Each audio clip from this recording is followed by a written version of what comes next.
ভাগ্য আমাদের সেই বয়সেই দুঃখ দেয়, যে বয়সে অন্যান্য ছেলে পেলে নিজের কাছের মানুষ, বন্ধু বান্ধবরা নিজেদের স্বপ্ন পূরণ করে।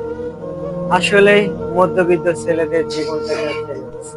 এখানে জিতে যাওয়ার সম্ভাবনা প্রায় শূন্যের কোথায়। এখানে জিতে যাওয়াটা একটা চ্যালেঞ্জ। জিততে পারলে হয়তো অনেকেই প্রশংসা করবে, মধ্যবিত্ত ছেলেদের জিততে কেউ সাহায্য করে না। যেখানে স্ট্রাগল করাটাই মানুষকে মানুষ হাস্যকর মনে করে, মানুষ হাসাহাসি করে, তামাশা করে, তাদের কাছে মনে হয় এটা নিছক একটা বোকামি।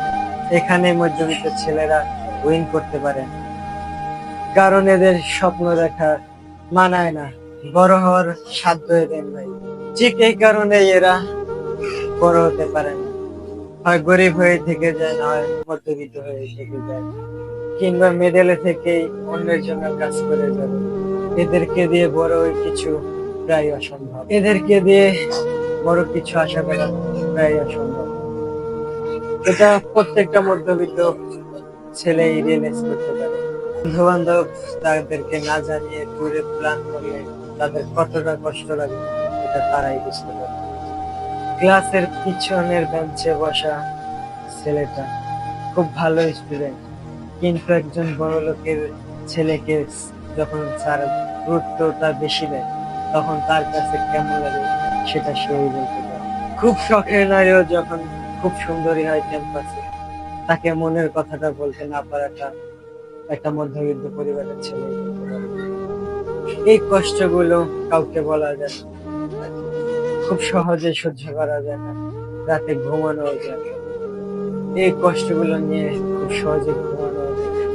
রাত জাগতে হয়, রাত জেগে কান্না করতে হয়, কান্না করে বালিশ ভিজাতে হয়, তারপরে কাউকে এই কষ্টটা বলতে পারে না।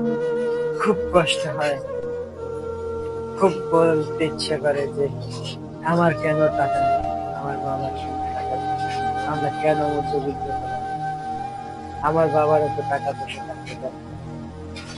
এই জায়গায় এই কষ্টটা সব সময় একটা মধ্যবিত্ত ছেলেকে কষ্টে রাখে, পুড়িয়ে যায়। যেই বয়সে বন্ধু বান্ধবরা বাইক নিয়ে চলাফেরা করে, ওই সময় ক্লাস শেষ করে পার্ট টাইম জব করতে হয় একটা মধ্যবিত্ত ছেলে।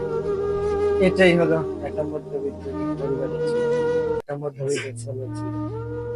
আসসালামু আলাইকুম, আমি মিস্টার নাসির।